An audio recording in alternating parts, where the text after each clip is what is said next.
One of our favorite sponsors is back with us, Sunset Lake CBD. Yeah. If you're looking for CBD that actually does what CBD is supposed to do, look no further than our friends over at Sunset Lake.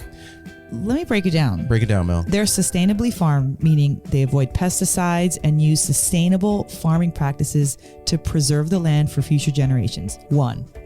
2, farm to table. They ship the CBD products straight from their door in Vermont directly to your door wherever you're at. Now that's cool. And third party tested. They test everything with a third party to ensure quality, dosage, and safety. You got to go over and check out sunsetlakecbd.com. They have so many products. Break it down for them, Apple. Well, they've got some new stuff going on. Like they always had pre-rolls, but now they got really cool packaging for it. And you can get CBD pre-roll flights of all their flavors. You can get the heavy hitter flight that also throws in some of their Keef blunts. They have a new CBD recovery body lotion. I'm excited about that. Mm-hmm. And what was the other? The other one with arnica. The extra strength muscle rub, 3,000 milligram with 5% lidocaine. So look, Oh, yeah, if you're lidocaine. sore, this is the stuff you want to rub on your body to make those aches and pains go away. They even have CBD infused coffee, so you can have coffee without the little jitter that you get from caffeine, and you have it in the morning and you start your day off right. Your body feels lubricated. You're going to sleep good. Yeah, and also they have, if you kind of forget to reorder, they've got subscriptions. And they're giving the No Simple Road family 20% off. 20% off. Put with in the promo code NSR20 when you're checking out at sunsetlakecbd.com. You're going to get 20% off your entire order. NSR20. And don't forget those cute little gummy bears. That's right. sunsetlakecbd.com, one of our favorite sponsors, is back. Hey everyone, Chris Pandolfi from the infamous String Dusters here to let you know that my podcast, Inside the Musician's Brain, is back on the airwaves for Season 4, which means it's time once again to get deep with influential musicians from all across the musical landscape to really understand and translate the lessons of success, failure, inspiration, and hard work that are behind the music and the artists that we love. My guests this season include Rachel Price from Lake Street Dives, Sam Bush, Chris Wood, Chris Funk from The Decemberists, Lindsay Liu, MC Taylor from His Golden Messenger, and more. Check us out, and thanks for listening.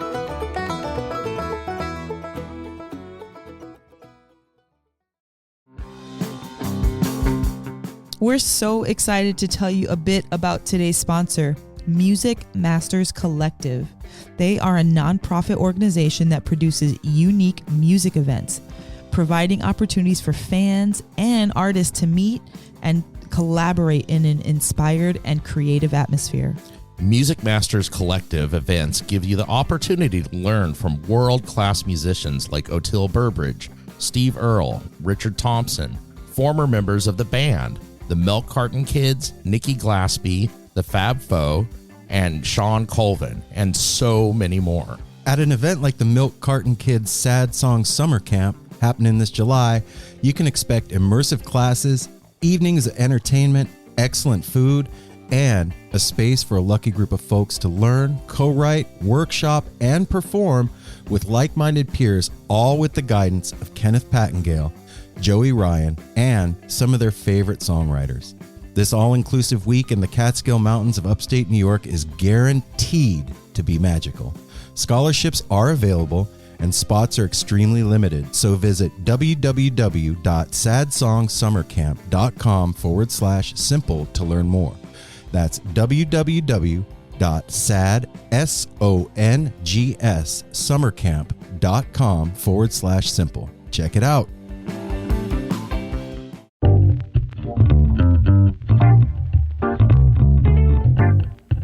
Hey now. Hey, Apple, what's up, man? How you doing today, brother? Doing well, man. Cool. Just chilling. That's good.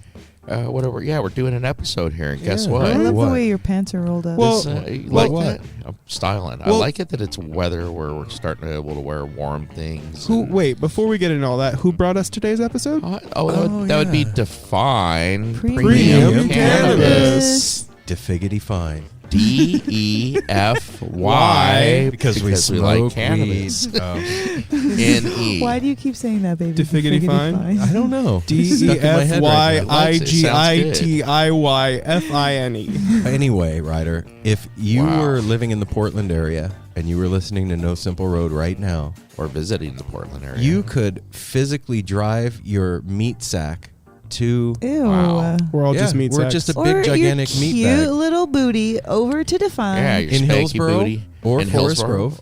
Yep. And you could ask for Apple during the week, and they're going to give you 10% off your entire purchase of cannabis and cannabis-like And products. Guess what else? Guess what else? What else? A free T-shirt. And a free T-shirt. Okay. Sorry Wow. about that, everybody. That was okay. So come on It didn't over bother to me. Define. Come visit me at the Hillsboro location. Also stopping in the Forest Grove one. We will help you out with all your needs, your topicals, your edibles, your vape carts. Your smokable. We Your are smokables. enjoying some smokables right now from Define. Yeah, Figgity, some figgity slurricane from Rocky Garden. Okay. Yo, this guys, evening. go get that slurricane. It's so good. I'm going to tell That's y'all Lizzie. something. Little something. I woke up early this morning on a Saturday at 6:30. Feeling like P. Diddy. And and I came out here on the porch and I was like, you know what? It's early. I'm going to wake and bake a little bit. And I took a hit off that pipe and it destroyed me for the morning. I was so high from one hit. So of you that were slurricane. feeling like P. Diddy. I was. Uh-huh. I was. It was. You say he was dancing around. It was cute. I'm pretty He was fly. like, Anyway, we apologize for all this, you guys. No, we don't. Head over to This is just Hillsboro. proof. Go on over, you can take care of your head. You're going to have a good time. You're going to be laughing, hanging out with your friends and family, whoever you're hanging out with. They have. Or your enemies. Go check out those six, Yeah. guys. The what? They have a new edible drinkable. Oh, yeah, the sips. Technically an edible, but it's you drink it. It's called Sips. It's like Guys. sip syrup. You add it to things. So it or is like drink it. scissor. Careful. Yeah, 250 milligrams Careful of with THC this. in a bottle. All right. So you guys know what to do. And when you go in, tell them you listen to No Simple Road, and they'll give you 10% off your purchase and I a free won't do T-shirt. it. I won't do it. And remember, take Take care of care your of your head. head. This episode is also brought to you by the one, the only, the magnificent, stupendous Shop Tour Bus. Head over to shoptourbus.com or at Shop Tour Bus on Instagram. Shop tour bus. What?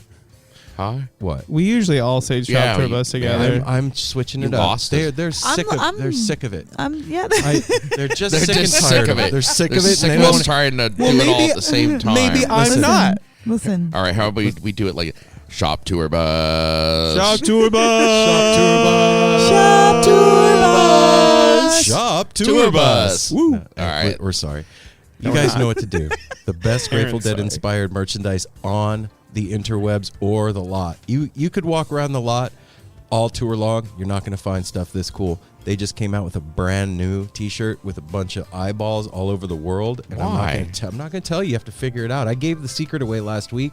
And if you didn't hear the secret, then you got to go back and listen to the intro from last week's episode to You're understand what doing that the shirt same is about. thing that Also- you were trying to avoid. What? Also, if you read You know the what? secret, What? the answer's there too. Yep. And you can get all that stuff on baby clothes. You can get it hoodies. You can get stickers. And you can get free shipping. Just put in the promo code NoSimpleRoad when you check out. What and happens? you're going to get that stuff shipped to your house free. For free. For free. For free. I'm as free as a bird. Guys, it's Oh, it's my Friday, so Yeah, we're kind of silly tonight. Yeah, it's- Let's- We apologize. Yeah. But anyway, you guys know the drill by now. ShopTourBus.com has all of your needs when you want to get some Grateful Dead inspired stuff. You're going to get a hand-designed one-of-a-kind box and all the stuff that goes on the inside. So go to ShopTourBus.com Goodies. online or at ShopTourBus on Instagram and Get more than you bargained for. Why? No simple road. No simple road. No simple road.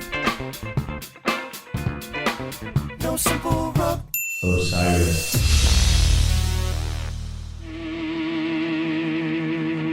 Hi, I'm Richard the Rastafarian from Fear of a Craft Beer Planet, a podcast that talks a lot about the parallels between the beer industry and the music business.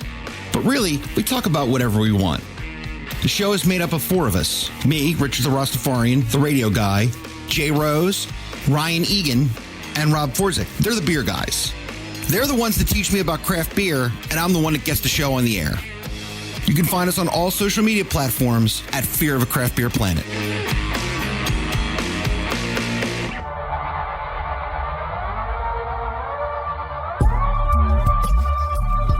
Share stuff with you guys. This the way it goes around here. This is a safe spot. It's a Sharing community. is You're the safety caring. net. You could think of this as your nest, your safety Yeah, your nest. safety Apple. nest. Thought we could talk about anything in the safety nest. Mel's doing breath of fire over there into the microphone for all you people out there. Welcome back. Hey, Are we No Simple recording? Road It doesn't family. look What's like happening? we're recording. It doesn't look like we're recording, but we are recording. That's terrifying. I think. Is that really terrifying? Yeah, we're recording. Oh, wow. Yeah. Hey. Hey, How you a doing, little peek behind the scenes, guys. We really are professional podcasters. You Stop guys. saying bullshit stuff. Mel, tell me not to talk again. I'm just gonna be quiet now. We're done. Okay, it's our show If now. bullshit stuff falls under what you were gonna say, I'm sorry. Well, okay. We are let's say- professional. He's not wrong. We have We are. sponsors. We get paid money. That is professional. Yeah, that is professional. So, everybody, welcome back to No Simple Road. And this is no bullshit, this episode. This is pretty incredible what What's happened this episode? here. This episode, we got to sit down, and, well, not, Oh, we Well, sat we're down. always sitting. yeah, we sat down on the patio. Guys, if and you've we ever talked. heard our voice on this about you, man. I podcast. sat in a chair. We did. And Look Graham who's was back. probably sitting too. We interviewed Grahame Lesh. Oh, snap. What? Really? Yeah. Did we? Yes, Guys, we you're did. in for it. I know. We try to play it cool with Graham, like, "Hey, Graham, Hey, what's up, Graham? up?" How you doing? I was at work the day of the interview, and I thought to myself, Oh, your dad is Phil Lesh. Oh, I didn't even "That's know cool, that. whatever." No, I thought to didn't. myself, like, a year or a little more than a year ago, if this would have happened, you wouldn't have been able to work. What do you mean? Like, I would have been so nervous. He would have taken the day off. Yeah, I would have had to stay Even if home it that didn't day. overlap with his I work time. guess with that, it just comes to mean that those were your anxiety attacks. Yep, that's what they were, and I don't have that anymore as bad. Yay. Yay, Yeah, baby. man. I was able to relax, and I was excited. We've been able to relax for a Well, long there's a time difference now. between All of us excited have and gotten anxious. relaxed with this. Yeah. I think Just- this wouldn't be fun if I wasn't able to relax.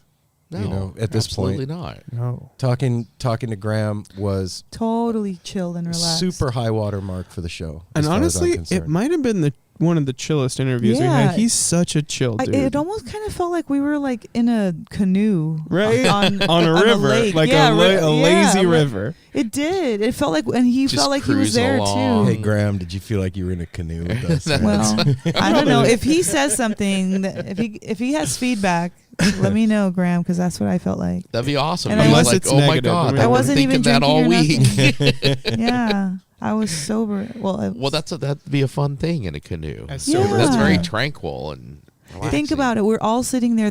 Somehow this canoe is like a square because we have a lot of space. It's not And- very. Okay, This but canoe is a listen, square. That'd be like a raft. then it's like a boat. it's all black, like it's dark all around us. But then there's just one light, and then so like when you're Night talking, boats. you see it from your point of view, and then when someone else is talking, you see it for the lens changes from their point of view, so you know what all point of views look like because it changes to each one of us. Wow, Night that's boats. heavy, baby. Do you know what I'm talking about? I don't. I have no clue where. No, you're I going got with it. this. Ryder. What I was Ryder, picturing help her was out. like a ride on the river Styx. We had What? gondola Now we're in the style. underworld with Graham No, Lesh. no, I but don't know very what river- chill, very chill What's river. river Styx. Chill underworld. Yeah, The yeah, river's- yeah. It's Okay. like Let me help you. Oh my goodness. So when you die, Wow. you go to the river Styx and you stand on the edge of the river and you have a gold coin, and the ferryman comes and he's like the Grim Reaper and he's in this boat and you give him your gold coin and he takes you from the land of the living across the river Styx But- into the underworld. there are people that haven't died that have been on the river Styx. I'm not saying we died in one of the river Styx. I'm saying we were like tourists on the river Styx, and that's kind of what it felt like. Anyway, Graham was super cool and hung out with us Underworld? for Yeah. a little over an hour, and I got to say, like you guys are alluding to, it was super relaxed and cool, and Yeah. I'm really excited to get this out to everybody. You know today. what I appreciate What? about this in particular, but also the show as a whole, is the time that everybody takes out to talk to us. Out of their schedules, they set aside an hour where they're like, no, babe, I have to sit down and talk on the phone, or no, I'm not recording that day, I have to talk, or I just got home. Like there's so many different scenarios Or that all- it could be. All the people that like have blocked out this like week where they don't do anything except for talk to us. Like Yeah. that's a Yeah. reoccurring That's thing, and crazy, that's really cool. That's Yeah. that's That's an honor. special. Yeah. Yeah, to have that little bit of downtime. So and- shout out Holly, because you were one of those That was people exactly that did who- that. that's exactly who I was That's what I was thinking of Yeah. too. You know, it's a trip for me, having been into the Dead for over 30 years, to think that like I'm 47 years old. I'm going to turn 48 pretty soon, and at this point in my life, like I'm talking to all the people that create the music that has turned me on all these years, and the Grateful Dead were such a huge part of that tapestry of stuff, and the Lesh family is so integral in that thing. You know what I mean? That whole family, like Terrapin Crossroads and hearing Phil all these years. They have it going on. And the Terrapin Family Band and Midnight North and just all of it. It's been such a huge part of who I am, and growing up and getting older and going to shows with you guys and Well, it's become a huge part of the show too. yeah. and a huge really part has. of Yeah. of this community. Mm-hmm. We talk about in here. It's just what they provided with Terrapin. It's just so like huge. it's like open mic kind of a lot of the time because so many people have played there and will continue to. Well, and think about this too, like as a young musician, like Graham said, the thing that helps you get better is playing in front of people. yeah. And they have these younger musicians have an open stage to walk up onto anytime they want in front of an audience that understands what they're doing from the jump. Like it's not, see that I wanted to talk about this in the interview and I forgot, was that there's bars in every city across the country where music is played every single day and every single night, and they're not that special. It's just a bar where people are playing music. It is what it is. So, yeah. But it's just, you know what I mean? It's the local watering hole or The whatever. huge. But then there's these certain places, and Terrapin is like an epicenter, a hub. A nexus. Yeah, that is like this, a crucible for these musicians to like hone their craft and become giants in this scene, and just day after day in front of people that understand them and love the music that they're playing, no matter what level they're at, and given the opportunity to get up there and just like hone their craft. It's huge, man. And it's leaving, like Mel said, it's leaving a legacy for the entire Grateful Dead community of beautiful music. And it means, it really does give meaning to the lyrics, the music never stops. Oh yeah. Because it's going to go on forever and ever. And it's one of the main. It's like a major stop for the train for everybody to come through there. That's. I don't know Phil or Jill personally, but they have created something so strong and so warm and so what's the word when it like just kind of continues, like it feeds off of itself. Prolific. Like, yes. And Graham has this intensity and this Genuine nature. genuine nature about him, and it was just, I don't know why it was just so comfortable. Like that's really the big word that I could say about Graham. It was funny how it all started too. Like you guys will hear in a couple of minutes here when we finally stop talking, but Finally stop. we were in the middle of a conversation when he got on the phone. I didn't tell anybody. cracking I didn't up. tell Like anybody I was calling him, laughing and it would just kind of happen. And I bumbled into connecting the phone to our mixing board, and I was like, "Oh, he's there." Oh, whoops. And from the first couple of minutes, like it was, we were hanging out in the canoe on the river Styx. on the river Styx. I don't know how we ended up there, man. That's pretty good. It's really cute What what No Simple Road has done. would we do? We're cute. cute. Mel thinks I we're cute, agree. everybody. If we No are. Simple Road was a person, we'd have a spanky booty. Yeah, we'd have a Ab- total well, spanky booty. We have 4 spanky booties. Well, Actually. that's why if it was one Five. thing, it would It'd be be a, a 4 times bodacious spanky booty. That one was for you, John, from the Hills. Yeah, I always think about John now when I think about spanky booty. Just him. Spanky booty. Spanky booty. Okay, I won't explain it, but anyway, Yeah, it was a huge deal for us to be down there, and it still is. It's still a huge deal. Like It was a formative moment in the No Simple Road history. Mm-hmm. it was amazing thing that you like happened for you personally, because like where it was, and then the people that came out there. Yeah, seeing Billy and Diana And there was yeah, super cool. and then going to breakfast with them the next day. Yeah. That was so. And I told you this. I felt like, wait, hold on. I'm holding on. I felt Hold. like Gilligan's Island. I felt like we were on like this, like we were dressed up, like on ready to go on a cruise, and we were like in like this beautiful yacht. That's what it felt like in that restaurant Family, to me. tonight's theme is boats. Boats and hoes. Boats and hoes. Sometimes, baby, What? you come up with the most left field analogies You and too. metaphors. I fucking love you so much, man. But do you know what I can? No, but I love it. I don't know what you mean. I just felt like when I say we, all 3 of us and Billy and Diana Kramer, and just Ready that- for a party. yeah, I like gotcha. All right, I'm with you. I hope Well, everybody out but there a is party with us too. on a Well, and boat. even kind of, it had the appearance of a boat, the big windows, with like if the you're on a cruise ocean ship right or- there. Yeah, like Okay. special Like we were- boat party. Well, it was a big deal too. And they like had seafood. Jesus, Al. Mimosas. I had seafood. That I don't know if I ever said this on the show. I remember Probably. No, I don't know. I doubt it. It's 123 I remember telling Mel episodes. this in the car personally, with like tears in my eyes. So I doubt I said this on the show. Okay.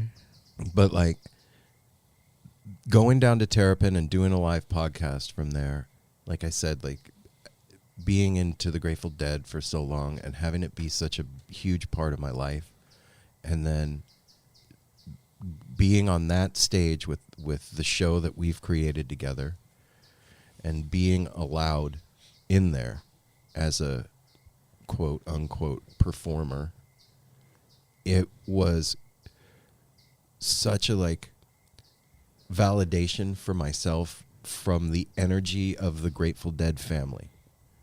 Oh, like, yeah. like I felt finally like accepted as a part of. Kind of on the inside. Yeah. The circle of trust. Yeah, The circle it was a of Circle of trip. trust. It was a trip, dude. Yeah. It was a big deal for us. And you know what? I'm very grateful Still is a big deal. to the Lesh family for what they've Yeah, done and what they've me built too. down there, and for Graham Thank you for to sitting the down with us, Leshes. man. But before we get to Graham, you gotta sit through us talking a little bit, because that's Yeah. what we do. We talk. That's what a podcast is. Yeah, it's why you pressed play. That's why Yeah. you Well- came here this week. Hold on, before you do that too, I was just gonna Before shout we this talk, out because before we talk, Well, we have before to we talk. go into the business, because I'm I'm not not doing doing the business yet. interview, was just gonna say, oh, you're not doing business yet. Oh, we were gonna talk about like We're doing talking. your business. Okay. What's up, man? Well, we were just talking about this the other day with Graham. Graham's got quite a bit coming up. And I was Hit just it. gonna, Yeah, go ahead. Yeah, Graham. Now is a good Graham's time. playing at the Terrapin Bar Woo, on the woo, 23rd. woo. And That's tomorrow. Um, Yeah. Well, Monday. It's today. that would be Monday. Okay, tomorrow. Okay, so it is tomorrow. Yeah, and Okay, then, wait. then you're If you're hearing this. listening to This this on is cool Sunday. too. He's going over to Portugal, Oh, wow. which we that's talk about, and right. this is very interesting.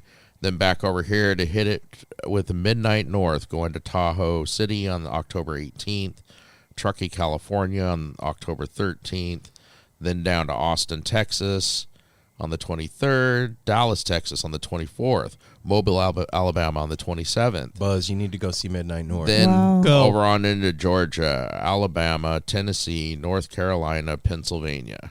Wow, that's a little bit of a tour there. Yeah, and I think that's just the beginning A of it. little That's what's bit. up. So That's a go lot of check them places. I'm out. tired for him. No. He's He's having a young, blast. He's healthy. He's fine. Yeah.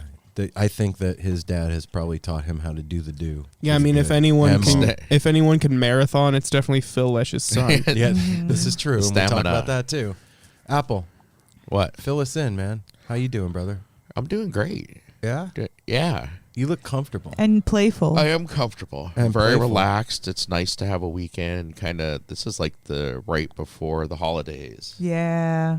Like Right there's before the not- jump off. Yeah, there's no shopping or decorating going on. Guys, yet. September's It's like the a best little month. lull, and Yeah. and it's a I trip. love Well, September. Mel will get into that more, but it's a trip too with the house kind of. The balance kind of coming back more because Mel's got a new shift at her work. Mm-hmm. So now she's home every night, Yeah, man. hanging out with us, keeping us guys in line. Yep. It was a trip Mama's back. having Mel working 2 p.m. to 10 p.m. Oh, yeah, we never saw her at Never- night. We're all going yeah. to bed. Or, It was Yeah. rough. and for a while too. Yeah. Like it was A year- hot minute. no, not almost a year. almost. You started the holidays last year. Yeah, like Okay, November so 10 last months. year. Well, Or you no, were 11 working. months. You were working days when you started the holidays. Yeah, though. but it was like a weird void in the energy of the house. Like having Mel not home at night.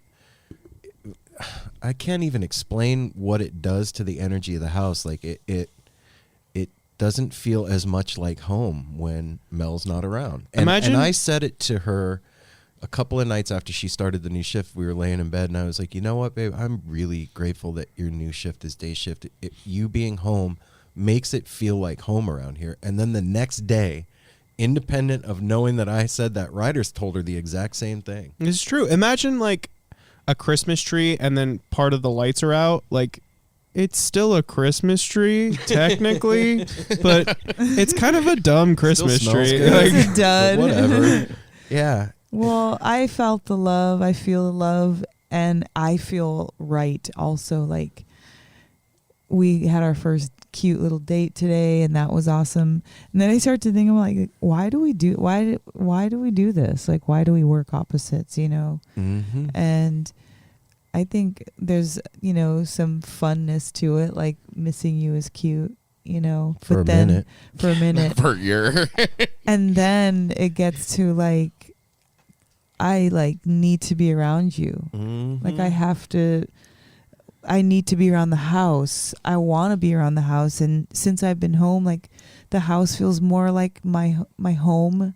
And Except there's a ghost everybody's smell in our home. house. That's exactly what it feels. Guys- It feels like home. I feel guys, like tonight, the house right is now, haunted. sitting here, Okay, it that's feels, The house is haunted. the night feels comfortable because it's like it's not over, but it's complete.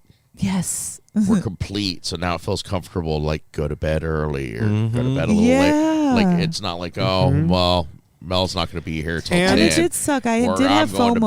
bed. I'm not gonna lie. I did have FOMO all the time because Aaron and you Darwin guys always just did moped fun all the stuff. time. You're like, oh, that's not even that true, though. yeah, it isn't that Me and true. But that's how I Ryder- felt.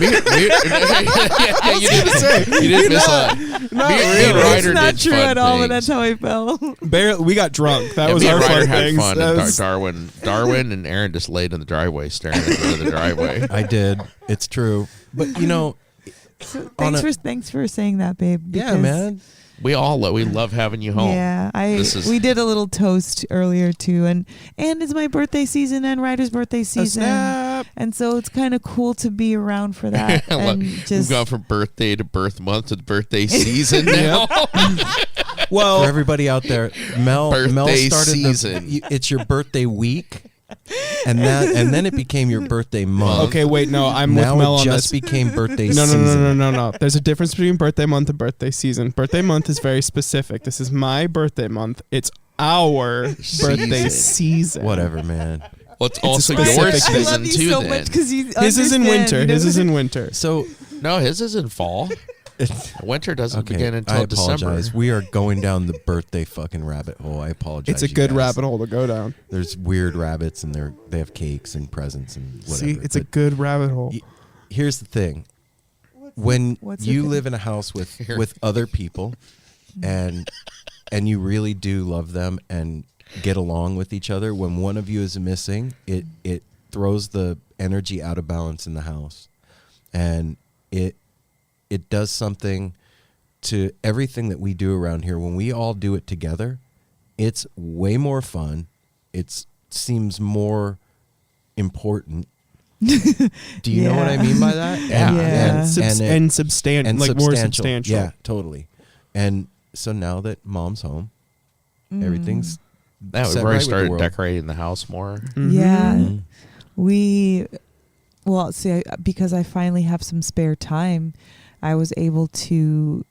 You had some pretty solid spare morning time. Yeah, I did. You had a and good, I used it. you like we complain a lot, but you also had a pretty dope. It was a good shift. No, I'm saying I had the best shift. You just went from the best shift to the other best to shift. the better shift. Yeah, like I look forward to the day when all of us are podcasting for a living, and and we're all here even beyond hanging out. that.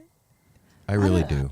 I just feel like me and Aaron, you went on a date, and before we even went in, I was crying for like 5 minutes. Standing in front of the shoulder. sushi restaurant, Yeah. holding each other. Mel's sobbing. I'm looking at the menu over her shoulder. Ooh, that looks good. Yeah. I had an emotional outburst. Why? Tell the people what your outburst was about. Tell the family. I was crying because of Jasper and his costume, and Guys, he's gonna be a prince. and Sydney being a freaking, just her career and her life, and getting married and inheriting Adam as a son-in-law, and me and Aaron going on dates, and like just living with my mom and my sister being pregnant, and like I just have so much. My heart feels like it's gonna explode. Don't let it. You need Don't that. let it. We need you around here. Yeah, Your heart you- explodes. you It's need gonna that. suck. And I'm so grateful. Is what It I could like was- cute explode. A little Fireworks. Not like boom. Fireworks. like Lucky Charm like stars, Okay. but little softer. Yeah. I mean, Snap, crackle, pop. and Yeah. I think too, like, This is a season for thankfulness. right. And I'm going to go on a tangent here, but I'm going to bring us back around. Just stick with me. So I listened to a Duncan Trussell Family Hour podcast this week, or maybe it was last week, with Noah Lampert from the Synchronicity podcast.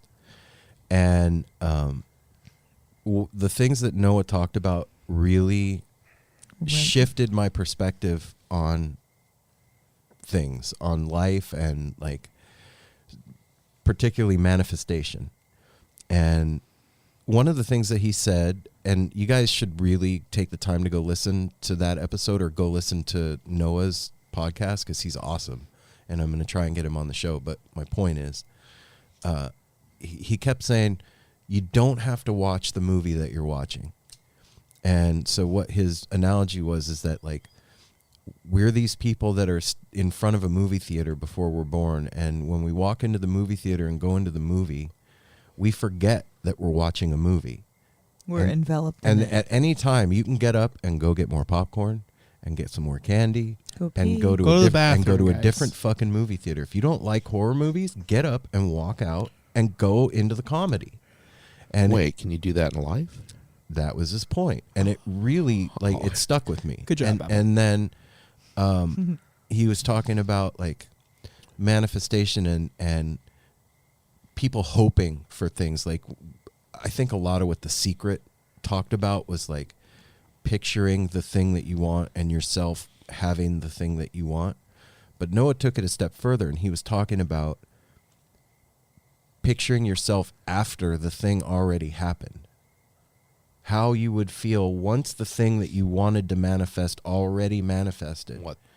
And then also What then? using your friends as angels was one of his things. And like picturing your friend telling you, hey man, good job on such and such, or wow man, I can't believe that you pulled off this or that. And then keeping that with you. And the reason I brought up all that is because that shit works. All this stuff that's happening is all stuff that, I'm not saying I did this, but it's all stuff that I've thought about and been picturing. And I didn't like the fucking movie that was playing. I didn't like you not being home. I didn't like us not spending time together. It wasn't what I wanted. and it wasn't good for us. And so I wanted to change the movie, and it fucking changed, and it really happened. And that whole manifestation thing was huge for me. Like, it's not manifestation, it's imagining things into being. And I have an awesome imagination. Yeah. I know that because it drives me out of my mind sometimes. And so if that's the case, if I can use that to make stuff happen, I'm in business. You've always been in business. So I don't know. I really feel like all this was this huge like synchronicity coming together of like confluent forces, and it makes me really happy, man. Yeah. Me too. I like coming home and having you home. It's nice. It makes the I end of the really day appreciate that too, Ryder. I do. Ryder just took it back to like He did. feeling. I know, because it does feel just good. like to I be feel home, more man. like, it's like nobody will ever know unless you're a mom, and any kind of mom. But like, if you're not home at night, you like think about like, are my kids fed? Did everybody take a bath? Are the clothes like? I didn't.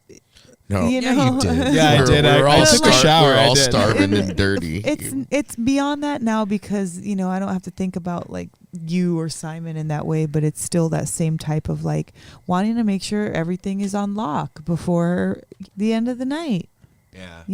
And just like it's like locking the door at the end of the night, turning out the light, making sure the stove is But off. we're big boys, Ma. We can take care of ourselves. But even like Apple was saying, like, I went and I put that picture up, and he was like, we've had like all these poster in frames that we've been meaning to hang up since last year, and What? Yeah, they've been building up for. and if I'm not around, it doesn't get done. But since I'm home now, we can do things like that, and Mel's that's what cracking the Mom whip. does. Exactly. Clean your fucking room. Let's find that smell. So Ryder said earlier that our house was haunted. We don't want to leave you guys hanging. Wait. For any of you out there that know about this, this is a real thing. And Yeah. and Apple. I think Cody, apples is a good. Cody, if you know who I'm talking to, Bug Dude abides, maybe you could help us with this. There is a ghost smell in our Guys, house. no. It's traveling. Hang on. Not a ghost Hold smell, on. it's a dead rodent It's in the traveling air ducts. around the That's house. what- If you go in one room, it smells like something died, and then it'll go away in that room and show up in another part of the house. Today it was by the front door. Guys, okay. By the front door. The night it started, before I knew anything about it, I had sleep paralysis and a ghost dream, and I don't get that shit. I've had sleep paralysis now twice ever in my entire Stinky life. ghost. It's a ghost. This house is fucking haunted. Dirty fucking And he ghost. stinks. It's a stinky ghost. I don't know if it's haunted. I Apple don't believe said it's there's haunted. a dead rodent.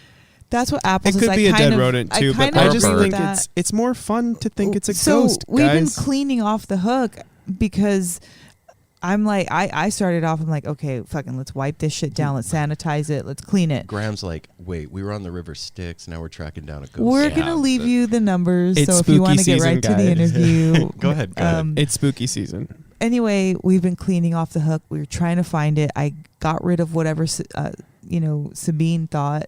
I got rid of I whatever bleached my the mom sink thought. in there.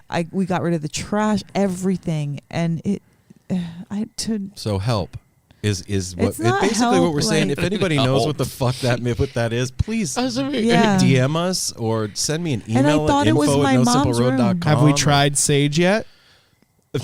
we will do. No, we sage. haven't tried sage. Exactly, I'm we telling you tried guys. cinnamon. It's Sage the Yeah, stink ghost cinnamon. out. Casper the funky ghost. Stinky ghost. He ain't I was friendly. Casper when I was little.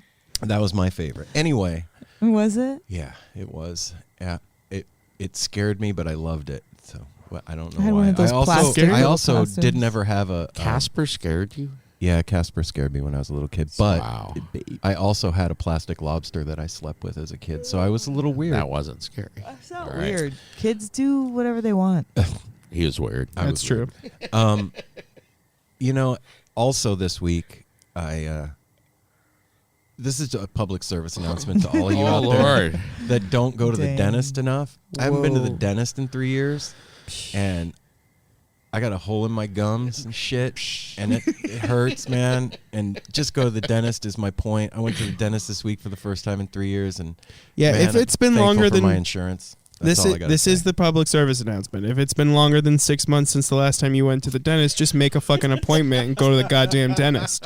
Go to the dentist. Go to the dentist. But yeah, that was my week. Dentist, Mel's home. I'm imagining, not manifesting. I changed my movie, and there's a ghost smell in my house. Ryder, how was your week? Well, I had sleep paralysis, so that sucked. It kind of fucked my whole week up, I'll be honest. I'm still tired. Last night? You know, No, the night before last night. they say, How many times you gonna interrupt? They say that Yeah, I that's, know. they say Oh, I that wanna sleep hear it. paralysis is a psychic Just attack. let anybody talk. I agree with that. I wholeheartedly do, because I don't like that doesn't happen to me. Like I said, I've only ever twice had sleep paralysis. I know people that like have sleep paralysis on a regular basis. I got something for you tonight, man. Okay. I also drew a bunch of sigils over my bed and slept like a baby last night, so I'm Well, good. There you go. But I mean, other than that, it's been a solid week. Mel's back home. The possession and Go psychic team. attack. Yeah. I woke up with a shadow on my chest. It was fucked up, guys. So tell them about it. So tell the story. Okay, so Yeah. I was having bad dreams that whole night. Can't remember any other dreams except for the last one before the sleep paralysis. I dreamt that I woke up in my bed to something pulling something off my bed. Or it felt like something was like just falling off my bed, and I grabbed it and tried to pull it back, and something pulled back, and I like panicked and like was pulling it, and anyone that talks in their sleep, you might know the sound. Like you can feel that you've said You something. can feel yeah. and hear that you've said it out loud in the real world as well as dream world. And I said, give it back. And it whatever it did, let go of whatever I was holding on to. Well, see, it's totally cool. Well, yeah, sure. Oh, okay. All you have to do is ask. It was great. Shit. It was great. And then Sounds like everything ended well to me. man. I tried to take like a relieved breath, and I couldn't breathe, and woke up that got with weird. my hands in like a pulling position in front of me, and a shadow sitting on my chest, and I just knew that something was in the corner of my room. I was just trying to pull the sheet off. I your just bed. you looked hot. I was just trying to help you, man. Sorry. Thank you. It was very thoughtful. Thank you, but you scared the shit out of me and ruined my week. No, I'm joking. Anyway, and I like shakily like managed to just go no. what? That's what that was the sound that came out of my face. It wasn't a I voluntary want sound. you all to picture a grown ass man, Sorry, you guys, if 25 you're years laughing old, there. Shaved head, bald head, bearded, big dude, kind of burly looking, big terrified eyeballs. He's a big teddy bear, scared guys. out of his. Dude, that's one of the funniest fucking things shaking. in the world, dude. Is when I've had bad dreams in this house. I woke up one night and there was Dementors swirling around the top of my room, and I was so fucking scared. And I turned on the light. Mel was at work, and a grown man turning on the light in the middle of the night, There's scared, nothing sleeping wrong with with a being fucking scared. teddy bear, going back to bed all scared with the lights on. That's some funny shit, right? I there. don't have a teddy bear. I have a stuffed Tyrannosaurus. That's a goddamn teddy bear. by the way. I just called you Darwin. Yeah. Ryder. But no, yeah, I shakily said no, and then like snapped out of the sleep paralysis, still with my hands in front of me, like I'm Were they fishing. holding anything? No, not anything physical. I'll tell you that much. He woke up, he's just going, no! Like I'm no. and then I that was like sounds like a hoot. that was about 3:30 in the morning. So our new YouTube channel is just going to be like the 5 minutes before all of us wake up in the morning Yeah. video. Uh-huh. Yeah, I think that would be a hit. I'm not excited at all compared No, to you Apple guys. just fucking wakes Nice up and goes to dreams. sleep. All right. Well, I think we've covered the week. Yeah, we covered a lot there. Wow. Yeah. It's been a while since we've had a bass touch. Yeah. What's a bass touch? What? Touch and bass. Oh. And I think obviously the highlight of all of that nonsense and things and seriousness pulled together is the most awesome thing is the family is more whole again with Mel's schedule shift. Now she's home every night, and we all get to hang out. So let's all round of applause for Mel's new schedule. Yay, Mel. We love you, Mel. Thanks, guys. You know how to make a gal feel special. Real quick. Now shut up. I got to go to bed. No. I do want to say for any of our eagle-eared listeners, I apologize if I've been doing any kind of mouth breathing and or throat swallowing. I'm getting over a cold. If I get all sniffly, I apologize. Whatever. Someone's going to say some shit, and I just wanted to say sorry ahead of Sniveling mouth time. breather. Yeah, Just fucking stop mouth it. I know.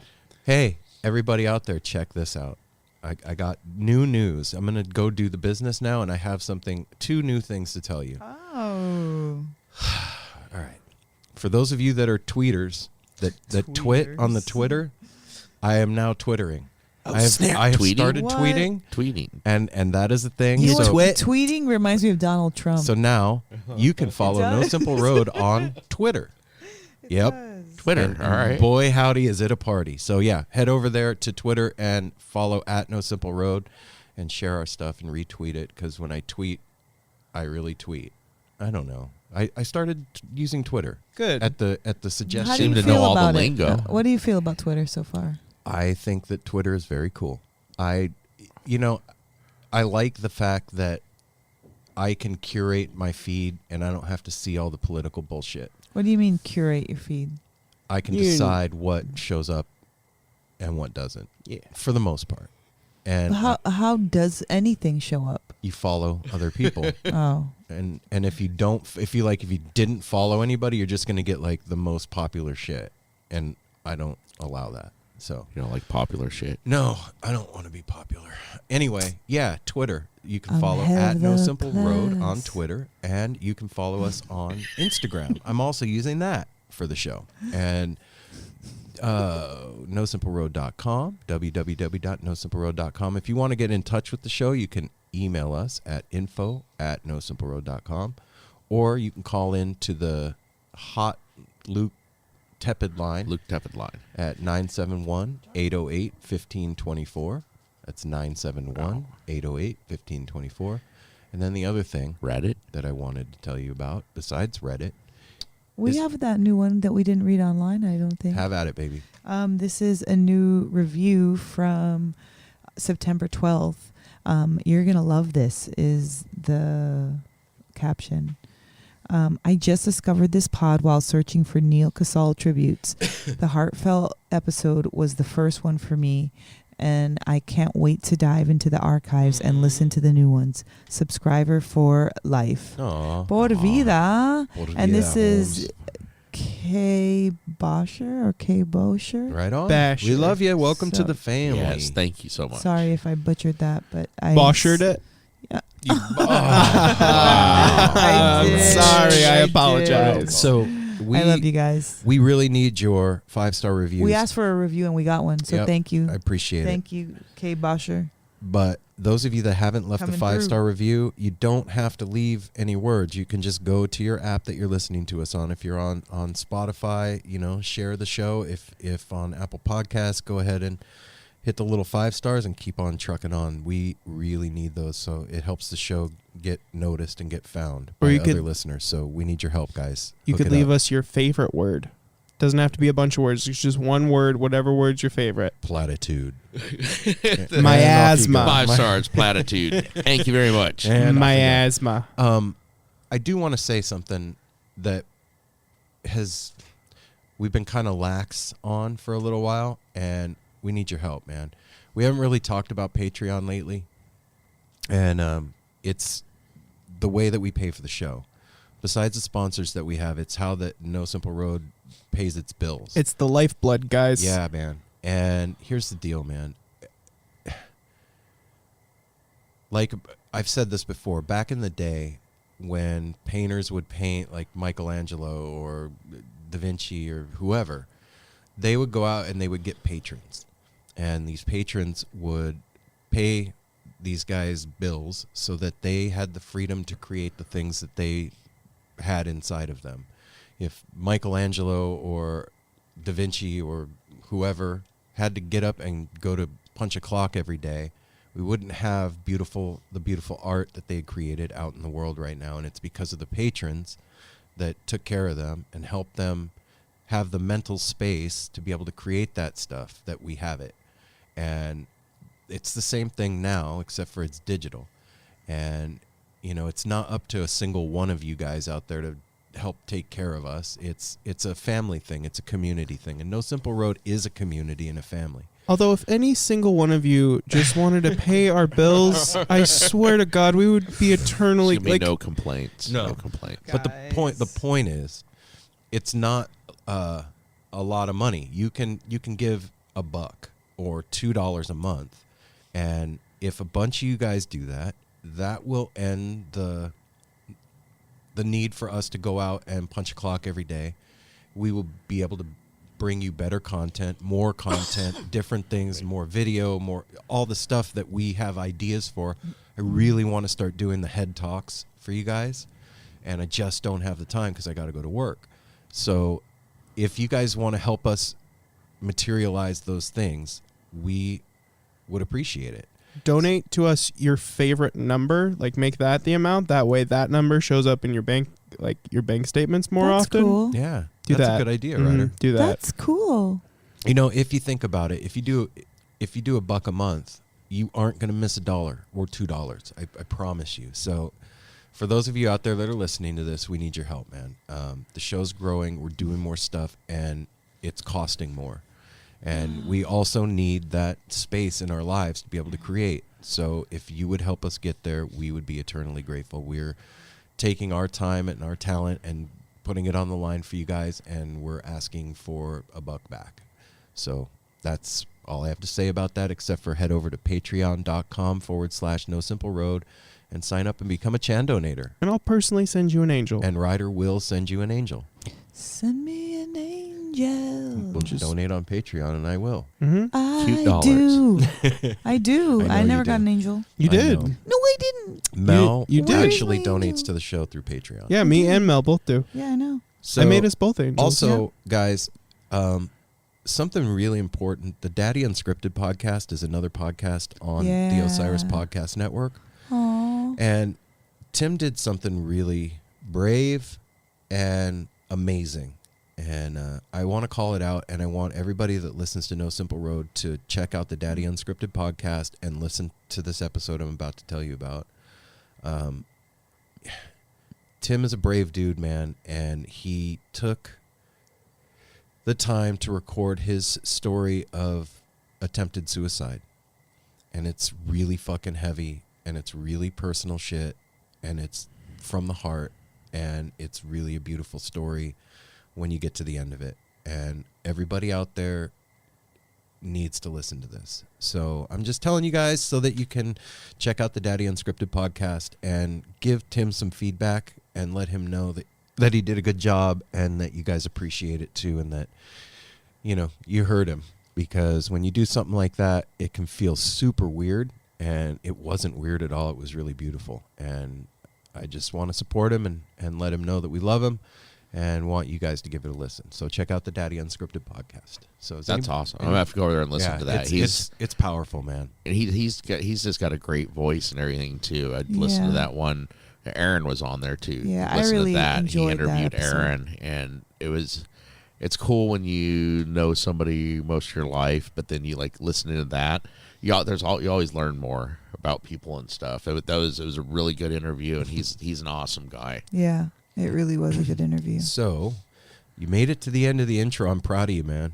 Thank you. And ladies out there, you guys. I appreciate you hanging in there with us this week. Lady. This, like we said in the beginning, this is super special for us, and we were really honored to have Grahame on the show. And I hope this is the beginning of a beautiful friendship, you know? So get yourself ready. Get yourself a nice cup of tea. If or you're coffee. not driving or at work, like get comfy. This is a comfy. Yeah, this interview. is definitely a comfy episode. Like put on your comfy pants. Get Yeah. like some Does nice everybody warm out there have socks comfy on. pants? If you I would don't have hope comfy so. pants, You need to get pause some. the podcast. Go to Target. Get yourself some comfy pants. This is not a joke anymore. Get yourself some comfy pants. Everybody out there, All right. there's Ryder's PSA. Yeah, so get yourself ready. This is going to be a good one, man. And I'm going to stop talking, and we're going to get you there. Ready? without further ado, the No Simple Road crew gives you Grahame Lesh. We ready for Graham or not? I'm ready. Graham, thanks. I'm ready. I'm ready. All right, here we go. I'm ready for. Oh, I'm turning off my ringer. Same here. Good Heard it all. call. Does all right. he have his own Facebook or Instagram? Let's ask him. No. Do you even Instagram? Do you even Instagram, dude? Bro. What is He his, twits. what is- Graham? what's Tweets. his name? He tweets their a lot. band? Hold on. Midnight North. All right. Shush, Apple. He's on with us. What's up, Oh. Graham? Oh, Hey, how you doing? sorry. We're used We're all to just bullshitting. We're away used to over like here. a warning sound. We usually I use know. Skype and it goes bidding, bidding, bidding You before get we call. nothing. I'm Okay. sorry. Sorry, Graham. We're a little We're- we're a little ornery today. We're disheveled and ornery. What's happening, brother? Not much. Thanks for calling. Evelyn Honorary or Welcome you know, whatever state. to welcome to the porch. Yeah, thank you for having me. This is Aaron, by the way. Hi. Let's introduce ourselves, and then we'll have Graham introduce himself. Okay, go ahead, Apple. Since you're so Since I'm ready to go. voicing. Well, you did This is already go. Apple, and thank you for joining us, Graham. It's a pleasure to have you here this evening. And Hi, Graham. This is Mel, Hi. and welcome to the porch. Thanks for taking the time out today. Hey, Graham. This Yeah, is for sure. Ryder. I haven't been on in a while, so it's nice to talk to people. Hey there. Yeah. We don't let him All out right. much, man. Yeah. Now they keep me locked up. So, how's it going tonight, brother? What are you up to? It's going good. I'm enjoying. This is a couple weeks off, and you know, just a day at home. Nice. I'm not on a porch, but close enough. It's close enough. I am in spirit, I guess. Yes, you are with us. Yeah, you are here with us. We actually do have a chair for you. We have so. an empty seat usually. we always do. It's like Seder. Awesome. I guess you would be Elijah. And thank you for taking some of your time off, because you are a busy man. So thank you for spending some of your time off with us. Yeah, of course. Of course. You're getting ready. You're getting ready to start a pretty big tour, right? Yeah, the Midnight North tour will start in about a month, mid-October. But there's always stuff in between. So I actually leave in about a week for New York. I don't know when this will go up, but this is a Wednesday, and I leave in about a week for New York. I've got a few gigs there with a few different groups of people, and then I go on this trip to Europe, to Lisbon, for 10 days after that, and then I get home, and Midnight North tour starts pretty quick after that. Holy shit! So So, is that Lisbon? Is that like your own thing, like some fun before tour, or is that like, are you going to be performing? No, that's music too. It's I got into it through Ross James and Scott Law and some other friends in your neck of the woods. In Portland, they run a charity called, or a nonprofit called IGE, Innovative Giving Enhancement, I think. Okay. And they put on these sort of cultural exchange, music fun trips for folks to, I don't know, I guess you buy tickets and come hang out with a bunch of us musicians, and we put on shows, and some of them are open to the public and some of them aren't, and we, jam with some, a bunch of different combos amongst ourselves, but also with some local musicians as well. Last year was in Barcelona. This year is Lisbon. I don't know where next year is going to be. Wow. First year I did it Cool. was in Venice. It used to always be in Venice. So Wow. What's the scene yeah. like over there when you go do something like that? What kind of, I don't know. I wonder like what kind of people show up to that. yeah, I mean, it's different in each city. I've done Venice and Barcelona, and I've been to Barcelona before, just on vacation, and very different going there on a gig, even if it's a different kind of gig. And I don't know, Barcelona is it's a fun city, but we're for 90% of the time we're sort of enveloped in our group, Right. which is Okay. 15, 20 musicians that are a part of it, local and American, and then the folks who the guests who pay to be a part and to come to all the shows. Most of the shows are exclusive to the folks who come there, but then we do the occasional big public ticketed show, and I don't know, I feel like we did it was an Everyone Orchestra with Matt Butler leading it because he's part of it, and then sort of just a Grateful Dead, Music of the Grateful Dead show in Barcelona last year. Sold a whole bunch of tickets, and it felt like a Terrapin Great Room show or something like that, or playing at the Great American Music Hall. It was that sort of venue. So yeah, I mean, the scene is it's different everywhere you go, but do you people like rock and roll music, so Okay, so I was gonna ask that. So when you go somewhere like Spain or Lisbon or wherever, does the environment affect your playing? Like, do you feel like taking on some of the environmental musical cues, or do you like come history with or do you just come with your own thing and you guys play your own thing? And maybe it's a blend between the two, but I think it is a blend between the two, but I think the environment is more than just where we are. It's also, the particular blend of people that I'm with, that we're all with, Sure. it's, I don't always get to, I mean, last year, my apartment roommates were, my wife and I were there with, Elliot Peck from Midnight North was also in our, apartment. Eric Krasno was in our apartment. The Blakesbergs were there.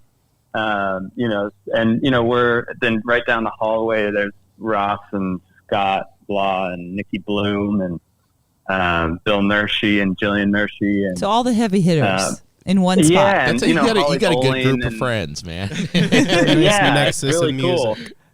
But it's a unique one, and this year, like the Fruition folks are coming on the trip, and our friend Mahali from Twiddle is coming, and so it's it's always a cool blend and a different blend, and so that particular environment, the particular group of people that you're around is also part of what influences how we play too. But then in Barcelona we're going to see Gaudi museums and Dali museums and stuff like that. So, there is part of the actual environment and the stuff that is unique to Barcelona that I'm sure affects our mood and that affects how we play. Vibe and, of it. Yeah, that's it. Mm-hmm. We're coming. Absolutely. We're coming with you, man. That's it. I can't. I can't help but think about too. I bet when you're over there, man, you eat so good. That's the main reason I want to go over there. Yeah. It's amazing. I mean, whenever I'm on tour, especially with the Terrapin Family Band, or just in a band with Ross, James, and Scott Law, they're the people I sort of follow around and just like tell me where to eat. I see on Ross's post, like he's the man when it comes to that stuff. Yeah, he's a little bit of a chef too. But when cool. he's touring, he's the one that finds out the hidden gems. Oh shit! For sure. Man, it really is cool to hear everything that you're up to, and like when you hear you say it, like you just named all these amazing, super talented musicians, but on the flip side of that, like that's your family, and how fucking rad that you get to travel around the world and do what you do with the people that you love the most and having fun. How cool is that, man? It's very cool. And, I mean, what's lucky for all of us is it sort of happened naturally. We're not just seeking out talented people, but they're, we all became friends pretty naturally. Yeah. And, you're not always friends with your coworkers. But somehow this sort of worked out to, I don't know, at least in the Terrapin scene. And those of us that sort of started the Terrapin scene, Ross and Alex and I, and my brother and Scott Patton and all these folks, we were lucky enough to get introduced to, I think it happened through like Tim and Nikki Bloom and Jackie Green introduced us to like the ALO folks, and Tim introduced us to Scott Law, and Scott Law introduced us to, you know, and on and on and on. It's a crazy family tree. Yeah, it's pretty cool, and that's not even getting into, you know, the Grateful Dead connection and everything, and you know, that's and all of that. So yeah, it's cool how it's all sort of extended out and expanded, and yeah, we are lucky. I was just saying, you are like, and it's amazing. It's amazing to see, like we've had Ross on the show and Eric and stuff, and to see Holly. you guys. I'm 50, and sometimes I forget that you're so much younger. To see the young scene, what you guys are doing with music, and what you and your dad has provided with Terrapin. We've been to Terrapin is such a special place. It's an incubator for talent. Yeah, it's like a church. You go there, and I mean, just everything from the moment you park and you go in, the food, everything. It's amazing just to see what you guys are doing, to see there's no ego involved. We've seen you play several times.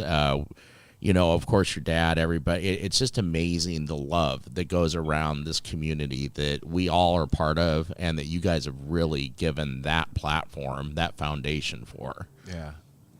Yeah, thanks. And you know, it's cool you say church. I mean, that's how we describe Levon Helm's barn, and that was you know, that was the inspiration. You know, I mean, it's more than church, you know, but sure. I mean, shoot, I think the rambles that they still do, and you know, a good show that happens there is still, it's a pretty spiritual experience. But the ones, especially the rambles when Levon was still alive, that's something else, you know. And you know, it was that, but it was also his home, you know. So you know, obviously that was something my folks were after with Terrapin, was to make it feel homey as well. But home. Yeah, I mean, with all that music, it's going to be something spiritual for sure. Well, you know, you bring up something. You say it's more than church, and for a lot of us, that's exactly what it is. It's more than that. It's our life, and it's a celebration. We go there to celebrate and to be immersed in that thing. And, you know, for you have this super unique perspective on it because you grew up, like, if it was a stew, you grew up in the stew. You know what I mean? And I just wonder, like, for you, man, because for most of us out here, we have this moment when we had our aha moment. You know what I mean? Like, 89, I walked into the Forum. I'd never seen the Dead before. I had this moment of like, holy shit, there's a whole community of people that understand how I think. And then not to mention the music side of it, this telepathic thing that was going on. Do you have a memory of like that moment for yourself? I do think so, but you know, I think the real moment like that actually happened,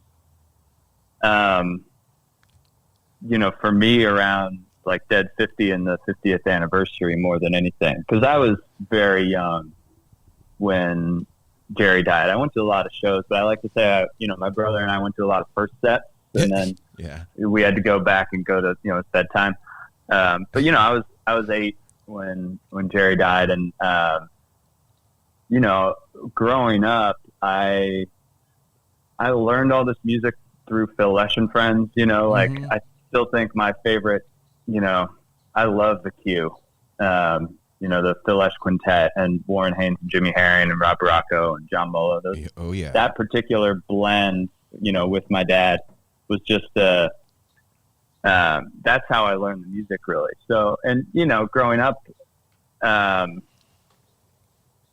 it wasn't so. I don't know. You know, that wasn't what my friends were listening to. That's you know, like listening to their metal. parents. Yeah. They're listening to whatever. You know, I listen to a lot of different stuff too, including the Grateful Dead and including Phil Lesh and Friends. But you know, it was kind of always just around. And then, you know, what I sort of had the aha moment about in 2015-ish was just all these people that I would never have expected to be Deadheads came out of the woodwork as not really that secret Deadheads. And it sort of just like drove home to me that the community was that much bigger, and it included all these people that I, felt a sense of community with, but not necessarily for that reason. Right. And so I don't know. Wow. That's it's funny. cool. I was almost 30 at the time, and it took that long to really, I think, wrap my head around the scope of it. Do you feel like it, from that point on, it like influenced your music differently, or did you kind of have a style that you liked prior to that? I don't know. It's hard for me to tell what is like me and the bands I'm in getting better, and what's that makes sense. And what's not. Like I don't think that realization changed my appreciation of the music. Because I already did, but I also appreciated a lot of other music, and I also knew that like Midnight North can't do what the Grateful Dead did. Like I don't think anyone can musically. It really is a standalone. Yeah, and so I think what every band has to do is figure out what they do best and what compare that to what they want to do, right? And what's fun for them, and hopefully that that's the direction that works for them, and that they are capable of doing, or that's the direction they're capable of going. And for us, it wasn't so much the jamming, and it's all roots music at some point, but we're just trying to write songs and sing our 3-part harmonies, and occasionally there's a guitar solo, but it's a lot more than that. Well, it is. It's a lot more than that. But we are when we're writing, we're melody first, and we're like, we're trying to say something with the lyrics, not, I don't know, when we work out a song, it's not, it's the jamming happens in a secondary manner. Right. That's not the primary focus. Yeah, we're a band that can jam, but we're not a jam band. I wanted to ask you too, like, I think every band has its own superpower. And I think if you look at the Grateful Dead, like in my opinion, I think the Grateful Dead's superpower was songwriting, even more than jamming. Well, I think some bands might have multiple superpowers. Yes. Okay, that's true. I mean, I think. Can you think of one right off the top of your head besides the Dead? Elliot Peck in Midnight North. But I was going to ask you, man, like, if you were a fan of Midnight North that wasn't playing in the band, what do you think Midnight North's superpower is? I would hope people say it's the singing and it's the melodies and the songs. Totally. Yeah. I mean, that's what we put most of our time into. And, that's what we like to showcase when we think we're putting our best foot forward. Yeah. Was the harmony stuff something that you found once you all got together and started playing, or was that like something that you aimed for? It was definitely something that was there from the beginning. I mean, I was in a band during and after college, and that band sort of fell apart. And through that, Eric Saar, our original drummer in Midnight North, he was in that old band, and we just we met Connor, our bass player, and he knew Elliot, and we were rehearsing at Connor's house, and just the three of us before Elliot was even around, and she sort of heard us, and I had a few songs and she had a few songs, and so we're just like, okay, well, let's learn each other's songs, and then we have enough songs to like play a set and maybe go record an album. Most of that sort of became our first album, End of the Night, but it was part of this whole thing was she was just overhearing us rehearse and was just like, look, I can play these songs. I've been listening to you guys, play them for hours now. Like, I have some harmonies to them already. And so that sort of just happened naturally. I started doing the same to her songs. And then, when we started figuring out covers and whatnot, there was a lot of like, I don't know, Emmylou Harris and Graham Parsons songs, and these country songs with a couple, just two singers doing 2-part harmonies. And then a couple years later, Alex Jordan joined the band and gave us a third singer, and we sort of dove pretty headfirst into the 3-part harmony world, which then you're getting into the band and Crosby, Stills and Nash, and the Grateful Dead, right. Like those albums where they really were kicking ass in that department. So yeah, I mean, it was definitely always a focus. I mean, we're always trying to just write the best songs we can, but the harmony part, it started as a 2-part, and at this point, Elliot and I have been singing together for almost 8 years. So there's a comfort there in like handing over this melody that we have to the other person, and just like, hey, does this work? Can you sing to this? And generally the answer is yes. Wow. And then we fit Alex in with the 3rd part, where it feels comfortable. And while all this is happening, Terrapin is starting, so we're like getting a chance to play all the time and sing all the time. What a dream come true. Of course. Yeah, it's really lucky. And, a lot of this is luck, but, once we had the opportunity, we definitely put the time in. So, yeah, I think maybe luck is a little bit of it, but it's also hard fucking work, man. Yeah. I mean, it's, you can't make somebody play good. Both. Yeah, you can't make somebody have talent. So even if you were given the opportunity and you had nothing to play, you couldn't pull it off. But the fact that music is in your veins and you had the opportunity, that's the key. It was like a mixture of the both. And things. the drive. Yeah, the drive, you're right. Yeah, absolutely. And and being surrounded with the right people and everyone else who is willing to work as hard and pull in the same direction. I think, and not just Midnight North, but with all the other musicians at Terrapin, it was really cool. That's what I love about what this whole scene does, is you guys seeing you or any of these characters we've mentioned, is seeing you live, seeing the mix of people, the special guests, everybody, like I said, no ego involved, and you guys push each other to be better. And not like in a pushy way, but just like you inspire each other. Some of the times we see you guys playing, it is just amazing. I flash back to when we first saw Terrapin what was Family it, Band. 3 years ago, up here. We saw you guys in Vegas when we used to live there, but up here at Crystal cool. Ballroom.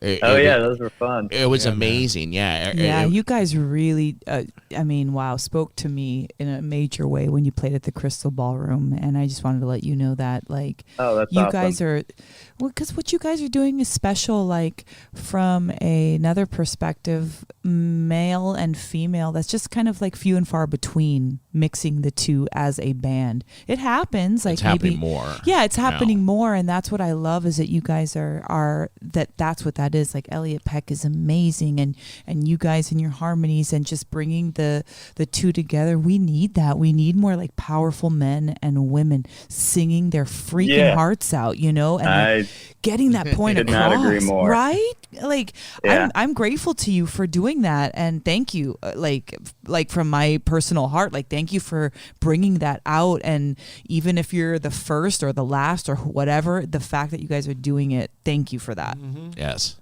Well, yeah, I mean, it's not something we thought about when we started, but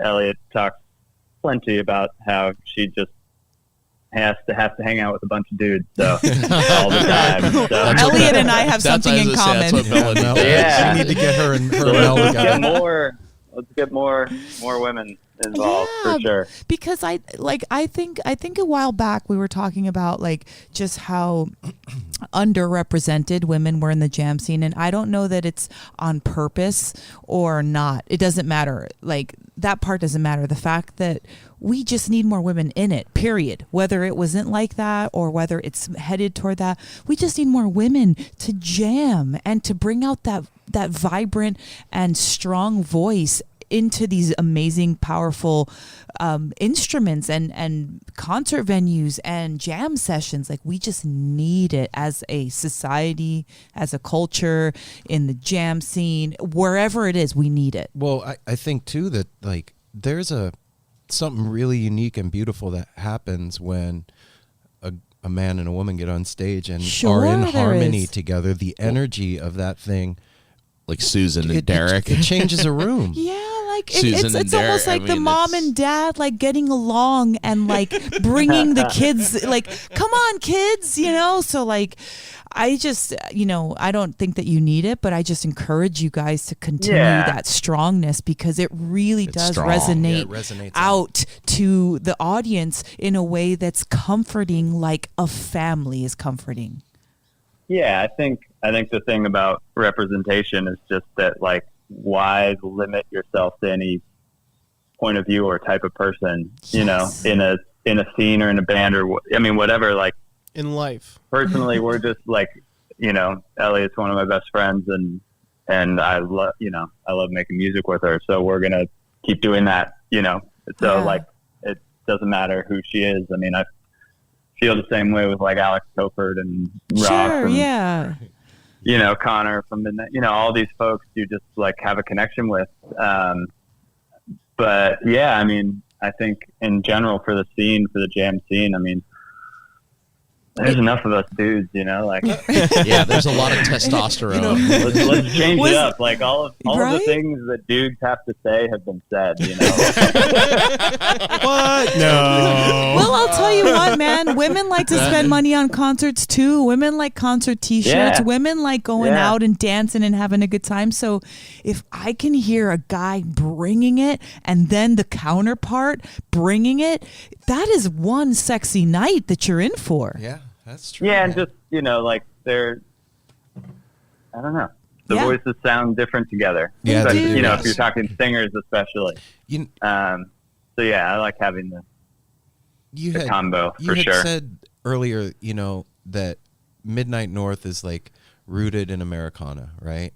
And I wonder, is it tough, man? Like you'll go and you do gigs with Terrapin Family Band and then going to do like, you know, 2 nights later or whatever, you got to go play with Midnight North. Is it hard to switch gears like that? Or is it switching gears?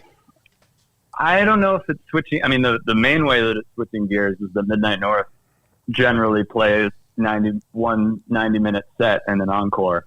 And with my dad, we play for like 4 fucking hours. Your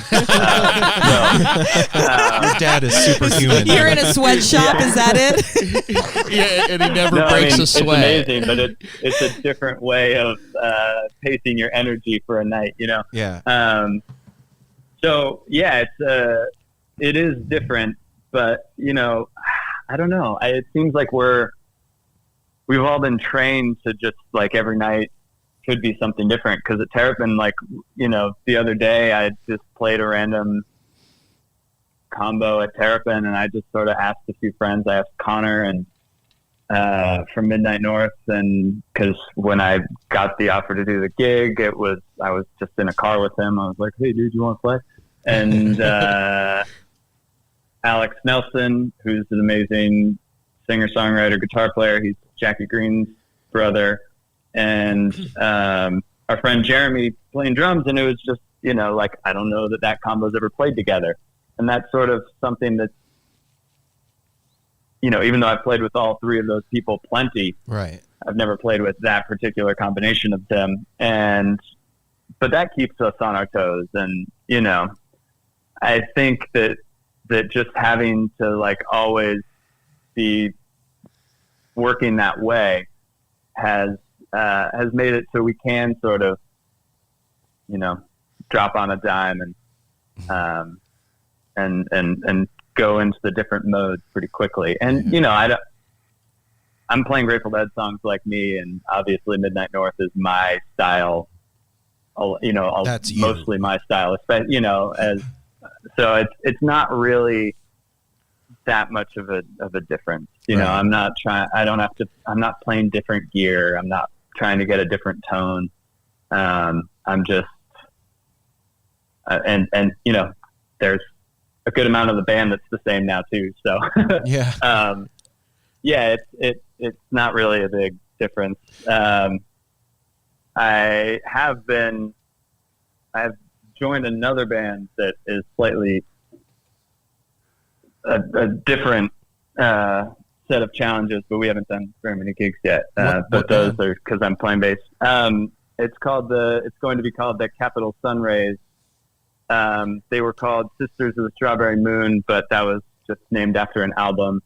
It's with Luther Dickinson and Amy Helm and JT Nero and Allison Russell from Birds of Chicago and me. And so we've only done a few shows, but I'm playing bass for that. So it's like that's where the shift is. Yeah, that's more, and that's got to be. But what's tough. funny about that is, I talked to them and they're mostly all, Luther's in a blues band, and Amy and Birds of Chicago do a lot of like the folk world and stuff like that. And they're just like, get me into the jam scene. The jam scene is where all the fun happens. And I'm like, hang on, I've done the jam scene. I want to try all these other things. Right. I want to try I want to try the folk world and the Americana world and all that stuff. And it's funny how just everyone coming from different worlds, there's always a grass is greener. I was just going to say that. Yeah, everybody thinks that. No matter where you are. Yeah. Well, that's what I love about this too. That's like smashing genres. We talk about that all the time. It's like, quit trying to put everything in a box. It's just music. There's good music and bad music, and most of it's good. So yeah. You brought up like Midnight North playing 90-minute sets, right? And most of us are used to the 2-set thing and 4 hours of music. And like I said, dude, your dad is a superhuman.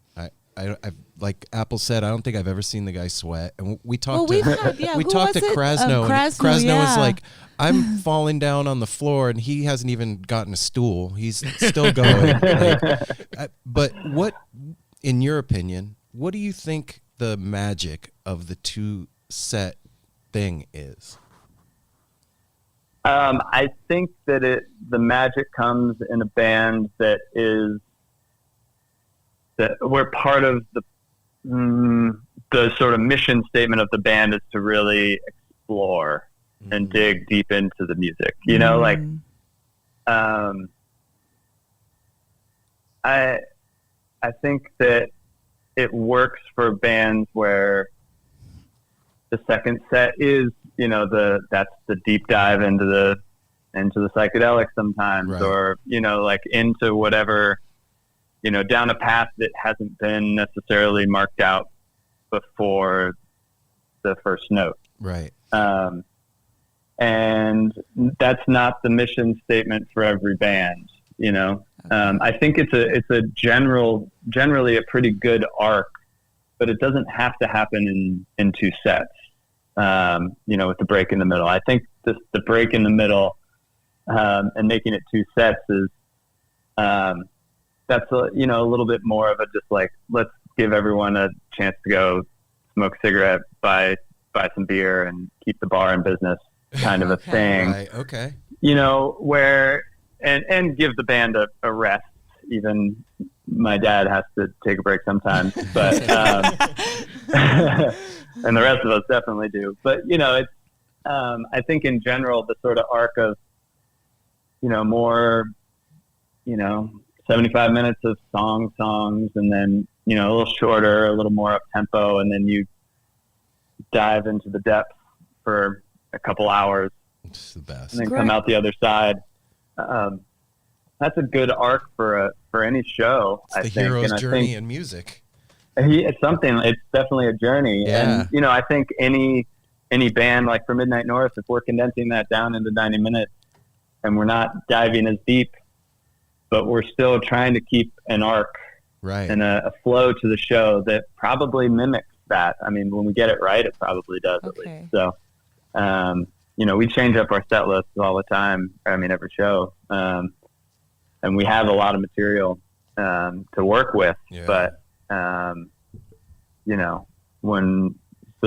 we're moving the pieces around a lot, but it sort of just changes up depending on, having those whatever, pieces but to we're- play with is awesome though. Like having the repertoire to be able to go ahead and do that and change up your set list night after night like that. I would imagine that keeps it fresh. It does. I mean, I think that's what happens when you have 7-8 years of material and covers and all that. I mean, we've got 3 albums, Elliot's solo record, and the stuff we're writing for our or that we've written for our next release already. That's a lot of material. Yeah.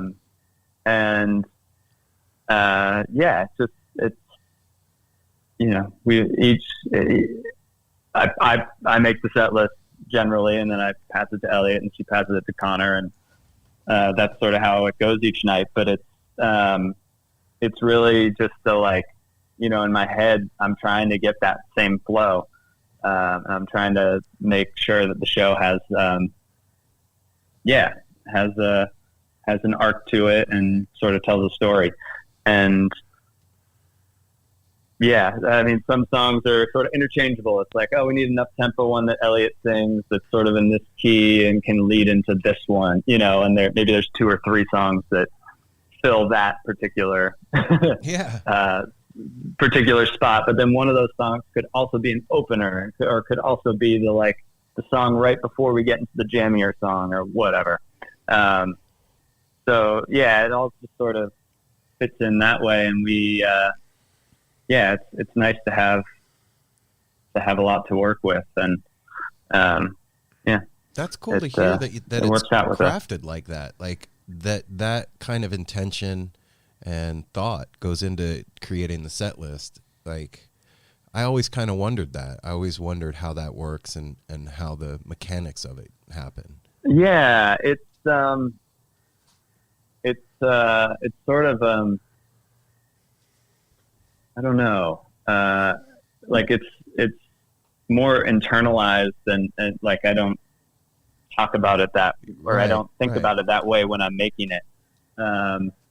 But it comes from all of the shows we've played and what's worked and what hasn't worked. And, it goes from that. And, my mom would make most of the Phil and Friends set lists. And so she, there was sort of a trial and error there, but then those set lists are amazing. Oh, dude. So Graham, I wonder from the queue, and so just sort of watching that, and then I help with the family band ones now, and so just sort of learning from her and then my dad too. So there are things to take from the Grateful Dead set list and way of doing shows, the 2-set arc, and taking it even into a band that does 90 minutes or even shorter, like the Capitol Sunrise band that I'm joining. That's more folky and usually a solid 75 and an encore and a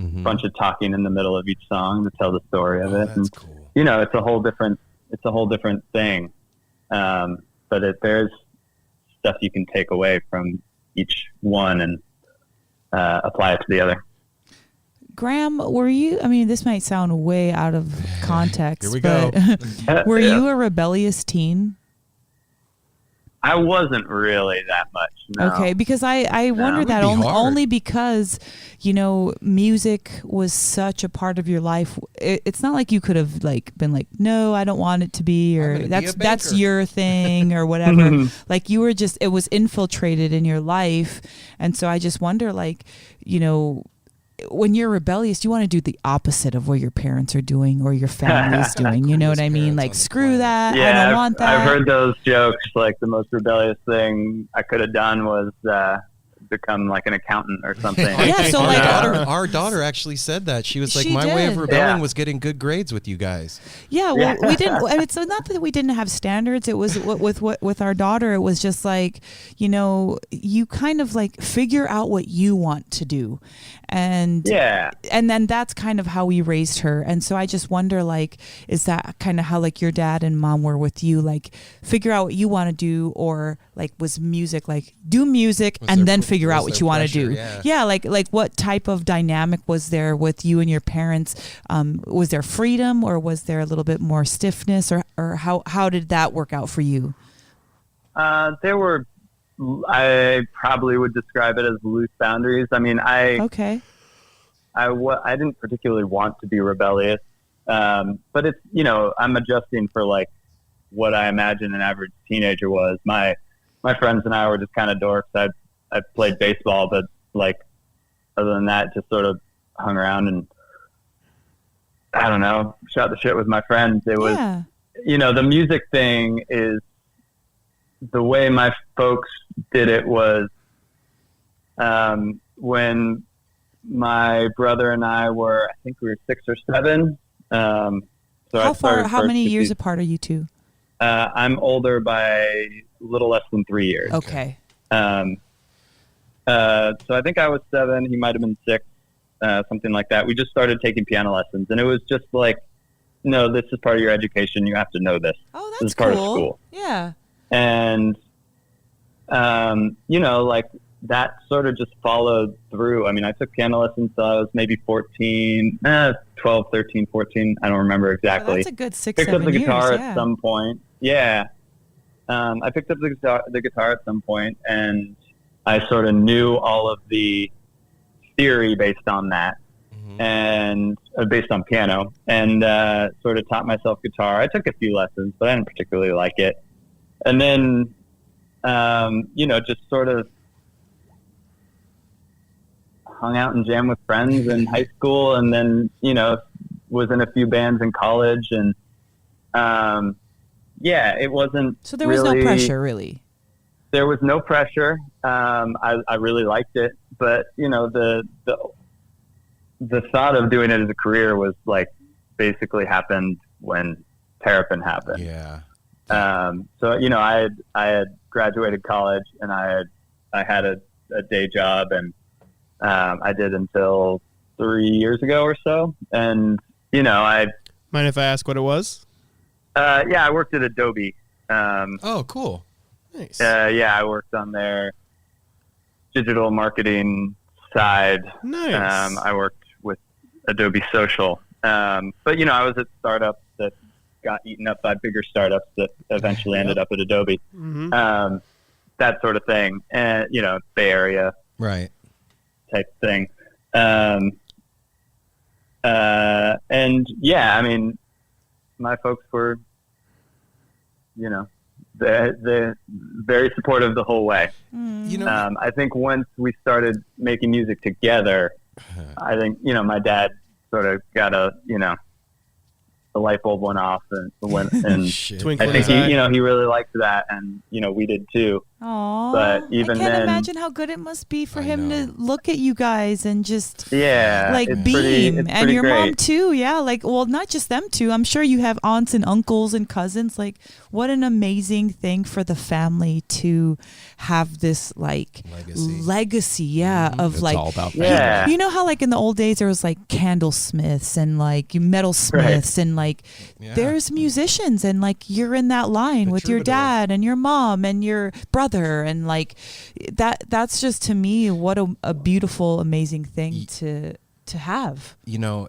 Yeah, it's really special. But you know, like throughout this whole thing, no pressure. I didn't even have pressure. There was no pressure on myself to go into music. I just assumed I'd always have bands, but I didn't know how they would go. right. And then Terrapin happened, and through that, I was able to get good enough, I think. And,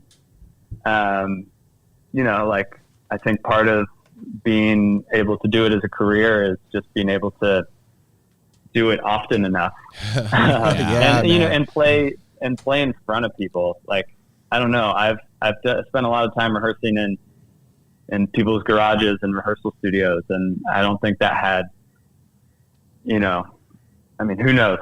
Yeah. But you know what effect it had. I'm sure it was still positive, but especially from a band's point of view, just being able to get in front of people, which Terrapin gave me the opportunity to, and gave Midnight North the opportunity to. Right. It's just such a different thing. It just accelerates everything. The energy of the people is there, and also you have to get over yourself if you're standing up in front of people. And you're confronted with a lot of shit when you get up there and start doing something. Like we did a live podcast from there, and there's something about getting up in front of people, doing anything, talking, dancing, playing music, whatever. You're confronted with who you are real fucking quick. you either get over it or you don't. I mean, I think just like there's being a musician and there's being a performer, and there's, you know, you have to learn to do both. And actually doing it in front of people is the only way you can learn to, You've had the greatest perform. Incubator in the whole wide world. Oh, man. Tell me about it. Dude, I wonder too, man, like with growing up in the family that you grew up in, we were pretty honest about psychedelics and smoking pot and all that stuff with our kids. Like obviously there wasn't full disclosure when they were younger, but no, you don't tell your kids, you know, specific instances, but when it comes up, you don't skate over it because it's like your kids look you in the eye and they know. I'm not gonna bullshit. Like there's a certain respect you have to have for your children as a parent, like, and you can't try to pretend to pull the wool over their eyes. That's like insulting and unfair. Yeah, but were they pretty open with you about that? Yeah, they were. And you know, I was in high school and my dad wrote his book, and like I was applying to colleges, and I was writing college essays upstairs, and he was writing chapters downstairs because he actually wrote that book. There was no ghostwriter or anything. Hell yeah. How long did it take him?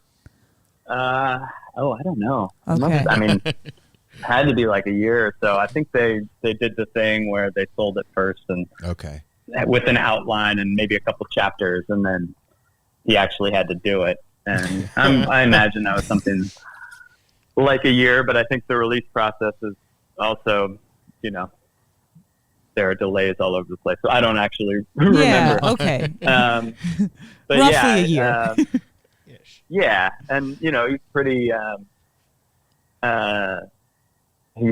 blunt about all of that, or not blunt, but honest. You know, he's open and honest about everything, you know, his whole life, and that, and you know, before that, I mean, he had a liver transplant. Like he's there's plenty of his history that's very well known, and there's no need to hide it from anyone, much less your kids. Sure. And I think both of my parents knew that, and and you know, we were also just around it all the time, so it wasn't odd for you. It's not weird. That's that's cool, man. That kind of removes the stigma and the mystique and the whole thing. Like if you're going to find out about it, you're going to find out about it not because your parents told you not to and you want to do it. You're going to find out about it because it's something that you're really into. Yeah. That's cool. And you know, it's a little bit of a cliche, but it, you know, you know, them and also most of my friends folks were very much all of the we know every teenager does this. Like, we just want you to do it safely.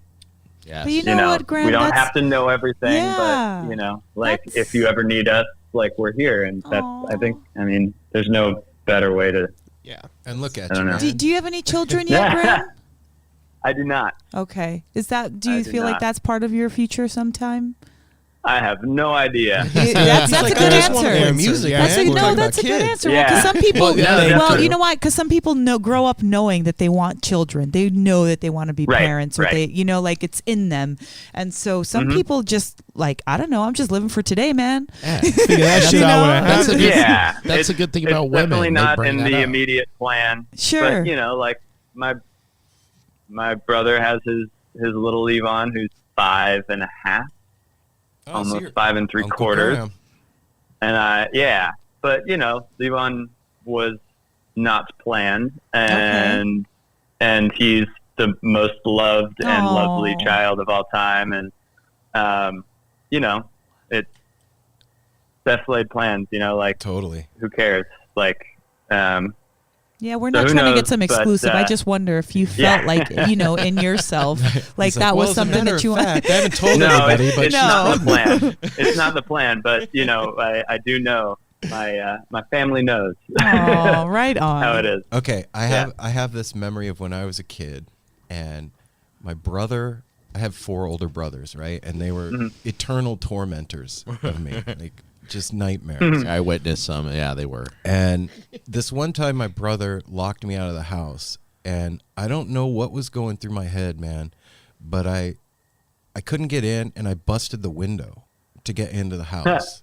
And as I was crawling in through the broken window, my dad came home. And I'll never forget the look on his face, like, you fucking idiot. What are you doing, you stupid idiot?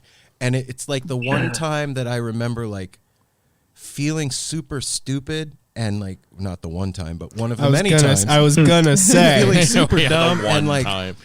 I really feel like I blew it, and my dad was really pissed. Do you have a memory of a time when you were a kid when you just like Blew it? when you blew it like that? Oh, I don't know. I broke a window playing baseball. It does one always time. come down to broken windows. Yeah, well, your story kind of made me think of that. I don't know. Well, you said you weren't a rebellious soul, so Yeah, maybe you maybe didn't not. need, I you didn't wasn't have the real need much, for that. But you don't have to be rebellious to just Do dumb To stuff. blow it? down. Yeah, no, That's Kids true. are Yeah. Everyone blows it. That's true. all kids are extremely dumb, I found. Yes, So, we are. We um, definitely are as, at times. As former kids, I think we can all agree. I fell through a sliding so glass I'm sure window. plenty of 'cause I that happens, but I can't think of any Nothing specific stands out, examples. Not so much. So, all right.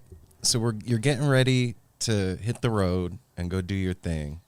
And barring Europe, because that doesn't count in the question I'm about to ask you, is there one place that you like love to get to, or like the one place that you really look forward to when you're traveling?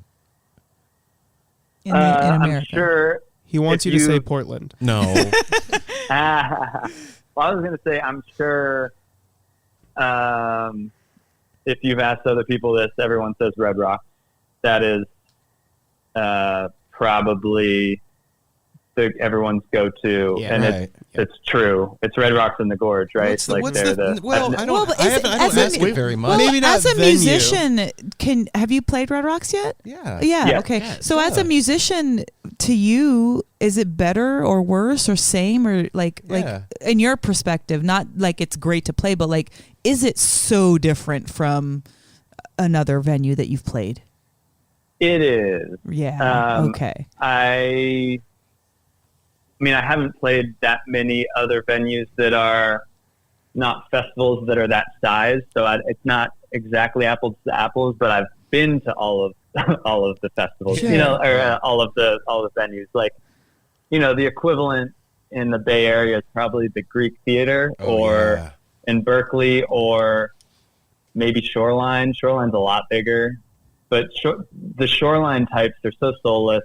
I mean, Shoreline's great, but that type, just like they're cool, but like there is something special about Red Rocks, and Wow. it's primal, and it's so natural. It's just made for that. It's I made think. for ritual. Yeah, and noise and music. I think it is, and I'm pretty sure there's a Native American history there. I don't pretend to be an expert about that, but Right. you can Me feel neither, but there something is that's history. older than, there's something there that's older than, what we've been doing. So it's that, Red Rocks is great. I mean, at the Midnight North level, we love the Northeast. I know we do not get to Portland and the Pacific Northwest nearly enough with Midnight North. Just letting you know, you have a lot of fans out here. Yeah. Seriously. I know. I'm trying to. We have more tour dates to announce, and I'm hoping that they wrap up.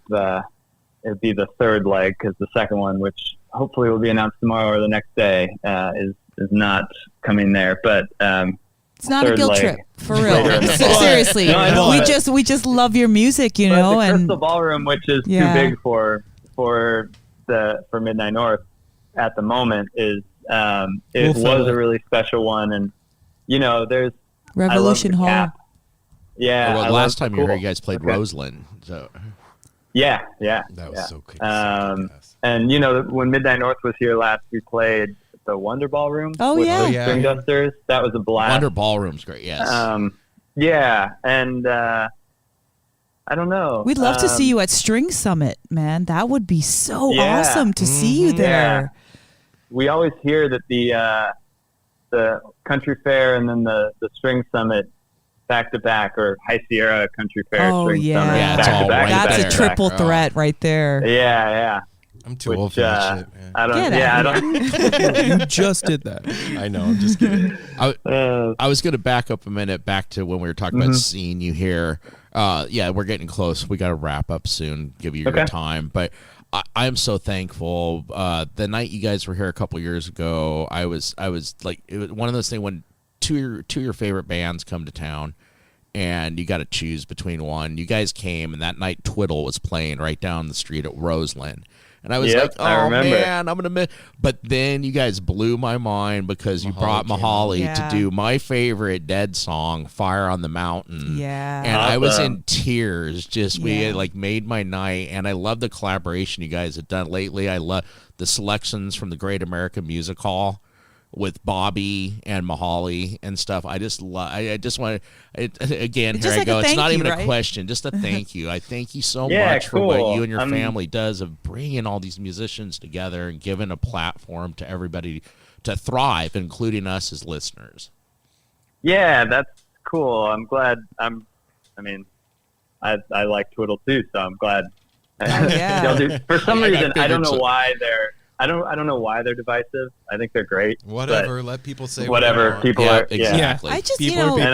And good I love fan. Mahali, so- Yeah. Oh, he's amazing, Yeah, man. he's Well, a great dude. I mean, the whole band too. But yes. yeah, Yeah, Ryan's he's a great, big and sweetheart. Mhm. yeah, they're all awesome, and yeah, we had. When was that? Early 2018, it must have been. So we like met them. We had the same booking agent at the time, and they put us on a tour opening for them, and it must have been spring of 2017, and we just all kind of hit it off. It was a blast, and they weren't quite at the level they're at now, and they were, playing the tour we were on with them. It was, a couple nights in their like strongholds in Syracuse and Cleveland and places, more Pacific Northwest getting towards the Midwest. And then we went down south to Florida and, Birmingham, Alabama and all these places. And, it was just us all hanging out, doing these kind of weird but really fun shows and these, little dives. And, especially you think of the sorts of places that Twiddle plays now. And it was a lot smaller than that, Yeah. and we just had such a great time, and we hit it off with them. And so, yeah, I love. We just saw them in New York a few weeks ago, and I got to play with them and got to see Mahali and his family and the whole crew. And I'm glad that you had that reaction to that song, because it was a touch and go, and timing wise. Right. Yeah. to get him up there and make sure he was there for the encore. I think it worked out awesome, and I remember loving that good too. Night, man. Yeah. Well, that's why I forget who we for talked sure. to. Somebody said he was very nervous about singing that. Well, we talked to him about it. Yeah. Also, he mentioned pretty it was sure Mahaly that said, okay, That it's was like, the don't first make me time do he it right sat now. in with us. Now we've done a bunch, but yeah. So, Graham, if you could just, and maybe you can't, maybe one or two, what's one of the most grateful things that you are for your career and your life as it is right now? Oh, it's just the whole thing. I mean, All of it. Right on. it's I know I'm very lucky, right down to just being a white dude in America in 2019, but also having the parents that I have, having the family that I have, just, you think of how you meet everyone, from all of my friends to my wife and all that, it's a series of random events, and I'm lucky that it turned out the way that it has for me. Me too, man. You sound like you deserve Yeah. it, man. You sound like you deserve the blessings. Well, I hope so. Well, it wouldn't have happened if you didn't. Seriously, man. Beautiful love with your wife and parents that adore you and allow you freedom, and then that kind of self-confidence that allows you to not only pick up an instrument but be able to be free enough to play in front of people. You're a special soul, and I am grateful to get to talk to you and hear the beautiful blessings that you have had bestowed upon you just through being born, man. You deserve it, and thanks for sharing your time with us, man. Appreciate that. Yeah. Thank you for having me. Seriously, you should hear that no matter what's going on, no matter how, if you're the most popular human being in the world, I think everybody needs to hear that from a genuine person, because Apple mentioned from a mother, from a yeah, mom, man. From a grandma. That you Well, I just am a almost grandma. went That's to, right. But Apple mentioned that, and that night for me at the Crystal Ballroom, I had a transcendent night that night. Eric Krasno really he lit me up in a way, and then the entire band, I couldn't believe what I was hearing, and I couldn't believe how it was making my body move, and I was so grateful just to be there in that exact moment. And it wasn't just your dad, it wasn't just Eric, it wasn't just Ross, it was all of you as a conglomeration. And so again, just thank you so much, and blessings to you and your beautiful wife and your awesome family. And the family, brother. Well, thank you. Yeah, right back at you. Yeah. Appreciate that. From us to you.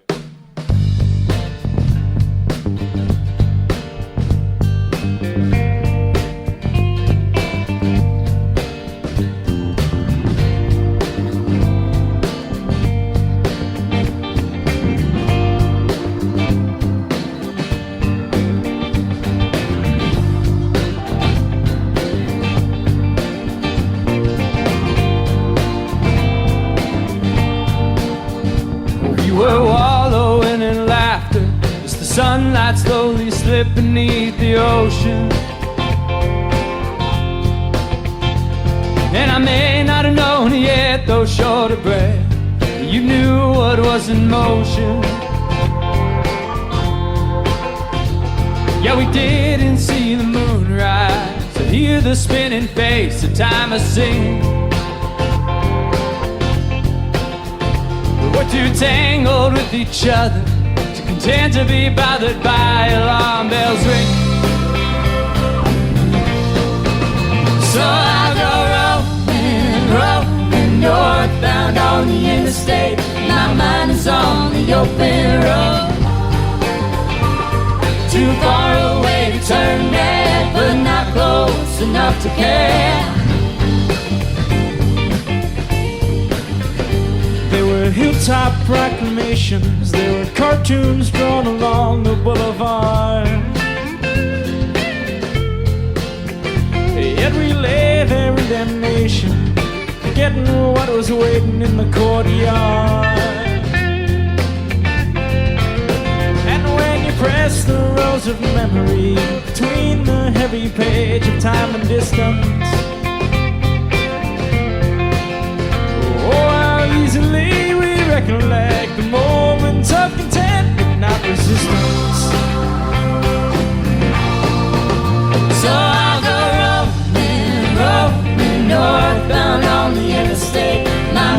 lines on the open road.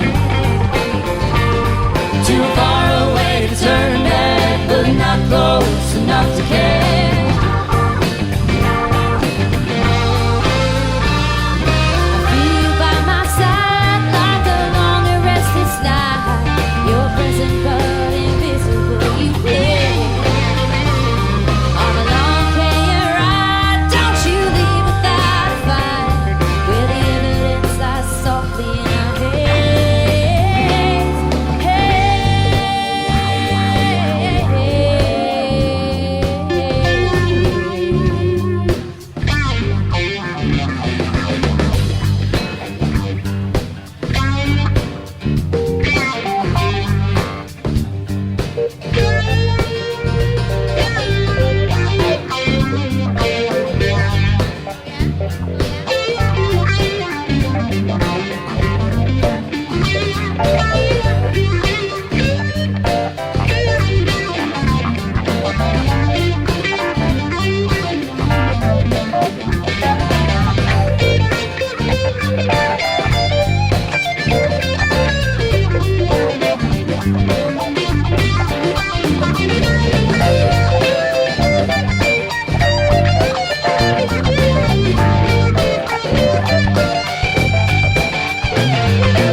I was anchored by the ambience, so whatever drew me in that night to stay, I fell hostage to the candlelight, a warmth that washed the color from my face. I was jaded by the journey, all my comforts felt so far away from home. Turning back at this phone, all that keeps us on the path we walk alone. Yeah. So I go roaming northbound on the interstate. My mind is on the open road. Too far away to turn back, but not close enough to care. Too far away to turn back, but not close enough to care. Close enough to care. Close enough to care. Close enough to care. Close enough to care.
What is a city without its music? The legacy of the New York Philharmonic is incredible. Nearly 2 centuries of history. That's a lot of music and a lot of stories. I was sitting on stage for the very first time thinking, I can't quite believe this is happening. Join me, Jamie Bernstein, as we explore the history of the New York Philharmonic. It's the NY Phil Story Made in New York, a podcast about a city, its people, and their orchestra. Listen wherever you get podcasts.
Mechanism as well as a fear. We've traveled this road before, so we may think, but it's a tad bit of strange similarities that feed an A equal A complex. The fears of your past do not equal the perplexities of the current road.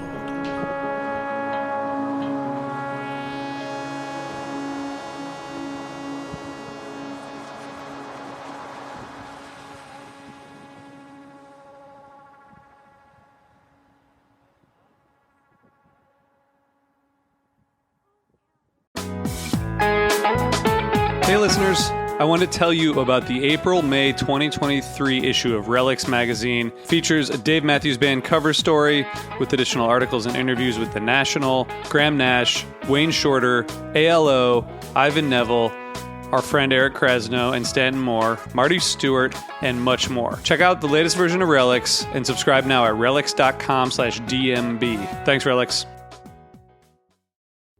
Hi, this is Henry Kay, host of the #1 music history podcast, Rootsland. Come with me on a journey to Kingston, Jamaica, where we explore the world of reggae music and the untold stories of some of the genre's greatest legends. From the ghettos and tenement yards where the music was born, to the island's iconic recording studios.